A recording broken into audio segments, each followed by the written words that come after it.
is racist, yet we continue to try and act innocent when there are clear signs of institutionalized racism in this country.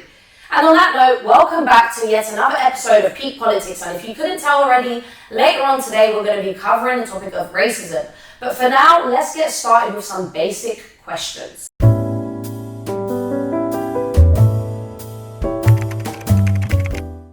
So, the first question of today is, what is austerity? Now, austerity by definition is a set of economic policies implemented by a government to control public sector debt, which in simple terms just means it's a set of government decisions to try and decrease the amount of debt that the government has got us into by decisions that they previously make. Now, the Cambridge Dictionary defines austerity as the condition of living without unnecessary things and without comfort, with limited money or goods, or a practice, habit, or experience that is typical of this.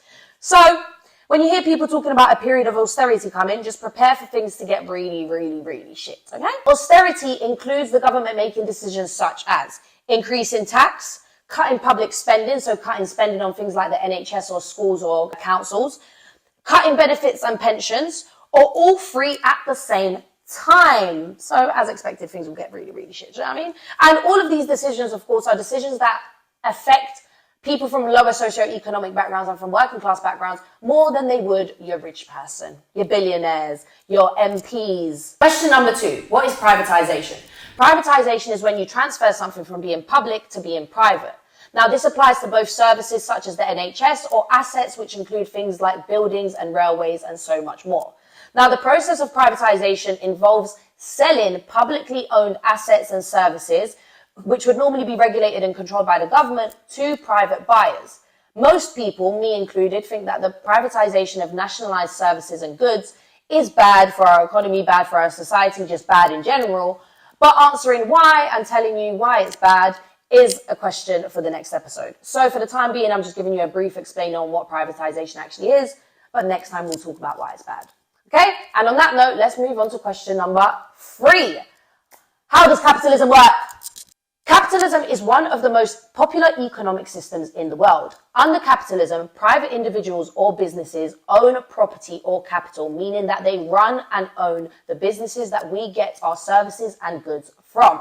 Now, in a capitalist society, labor, aka people to work for your business, are bought with wages, and supply and demand dictates the prices of things. But we'll cover more on that in a future episode. But for now, let's kind of relate capitalism more to the UK. Now, the UK is a capitalist nation, and some may even argue that it is one of the most notorious capitalist nations in the world. Most of the production within the UK is privately owned, meaning that when we buy our services or goods, we're paying private owners rather than public bodies or the government and stuff like that. Now, as much as capitalism drives incentive for making a profit or new developments and new ideas, when there is too much pressure put on capitalism and when there's just too much of it, when there's too much of anything, it's never good, right? So when there's too much of capitalism, it does end up having negative impacts on our society. So what we're going to do right now is just look at some of the cons that capitalism has had. First negative thing about capitalism. Capitalism is inherently exploitative, alienating, unstable, and unsustainable. It also creates massive economic inequality. It's anti-democratic and leads to erosion of human rights. Now, we've seen it happen all across the world. People get too obsessed, addicted to the idea of making a profit and the idea of making money to the point where they completely eradicate basic human rights amongst their employees because they just want to make a quick buck, right? But capitalism is not all bad. The original idea of capitalism was never with exploitation in mind, so let's quickly look at some of the pros of capitalism. It encourages efficient production. Mixed market capitalism rewards the most efficient producers since they can sell more goods and earn more money than inefficient producers. It rewards innovation, which I already said earlier, and it offers social and financial freedom. It kind of lets you go off on your own. Do you know what I mean? You can live the dream. You can have your own business. But a lot of people end up exploiting the poorer people and the people who don't have that leg up or that privilege to be able to kind of start their own business or just haven't been able to. Do you know what I mean? But I'll cover more on the pros and cons of capitalism in another episode when we kind of dwell into the ins and outs of capitalism a bit more. Do you know what I mean? Now that the 3 basic questions are done, it is time for peak politics of the month. And today we are covering the unfortunate murder of Chris Kaba. The Metropolitan Police officer who murdered Chris Kaba has finally been charged with murder. So yes, finally this segment is going to include some good news. Now, for anyone who's not familiar with the Chris Kaba story, let's quickly explain and kind of get the basic information out of the way. Now, on September 5th, 2022, Chris Kaba, who is a black man, was shot dead by police in Streatham Hill, London, England. Now, he was 24 years old and expecting a baby with his fiancée. Police initially stated that they stopped Kaba because his car was flagged by the plate recognition camera as being linked to a firearms incident just days before. But since then, it has been revealed that that was a lie. Are we surprised? No. And police followed him without ever activating their lights or sirens. No non-police issued firearms were found in the vehicle or at the scene. So basically they found no guns on him at all. Back in 2020, the BBC did an analysis on the Metropolitan Police and found that its officers are 4 times more likely to stop black people than they are the white population. Going to show that institutionalized racism is alive and well in this country, no matter how much we want to deny it.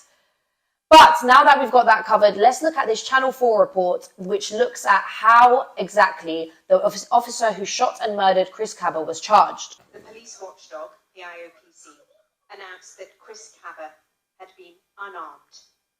And now, just over a year later, the Crown Prosecution Service has decided... Do you know what, though? Despite, obviously, this being a very heartbreaking story, I feel like the fact that they've managed to turn around the case in a year, considering how backed up courts supposedly have been, it's quite surprising for the UK. A pleasant surprise, do you know what I mean? You have any life, and you have a big trauma. Me, Oscar, and Chris's mother. Why all this? And he had a baby on the way as well. Oh. Can you imagine? How can I be in peaceful man? I'm glad that the charge is murder as well, and not something like downgraded, like trying to do it as like manslaughter because it was self-defense of any sort. No, because it was straight up murder. 5th of September last year, Chris Kaba was killed in what appears to be a so-called hard stop. Previous public inquiries into police shootings have raised concerns over this tactic, which has been described as high risk. At 9:52 on that Monday night, the police say they were in pursuit of a suspect vehicle in the Lambeth area without lights or sirens for approximately 15 minutes. And that the vehicle was stopped. So they were following for 15 minutes. 15 minutes seems like a short time, but 15 minutes in reality to follow someone around for is actually a really, really long time. Do you know? They're bored and power hungry. Every weekend. A 6-month criminal investigation by the IOPC ended with the case being passed to the CPS. And 6 months after that came the decision to charge for murder. This has happened once before. The police officer who shot Azal Rodney in 2005... Okay, we're going to stop it there because this is going on to like another story. Now, following on from this story, because obviously it's, to a lot of people, the police officer being charged with murder is going to be good news, me included. I'm very happy with it. But the UK being the UK and it being full of loads of different people from loads of different walks of life, not everyone is necessarily happy. And one of the biggest groups of people who has gone to show just how against this decision they are and how distasteful they are in how they've gone about this, because honestly, this would have been a great time for them to show their support to the community, especially the black community. But no, many Metropolitan Police officers have decided to protest. But they are not necessarily protesting for what me and you would protest for, which is like Black Lives Matter or just the black community in general. No, they are actually protesting the fact that their version of protesting is now refusing to carry weapons.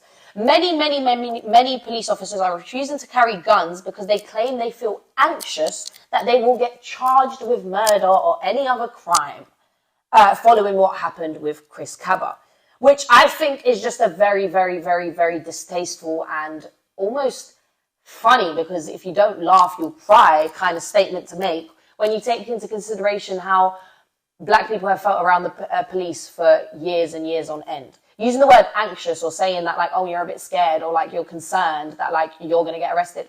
What? How do you think black people have felt for the last however many decades, and you're now just concerned because justice has actually been served and you've got an issue with it? And the cherry on top to this whole story is that Suella Braverman, yes, Suella Braverman, yet again, the one who hates people and hates basic human rights, has actually supported the Metropolitan Police protest. Going to show, yet again, that systematic racism is alive and well in the UK. So please stop denying it. But on that note, I'm done for today. So make sure to like, comment, subscribe, and share, and all of that good stuff, and I'll catch you in the next episode.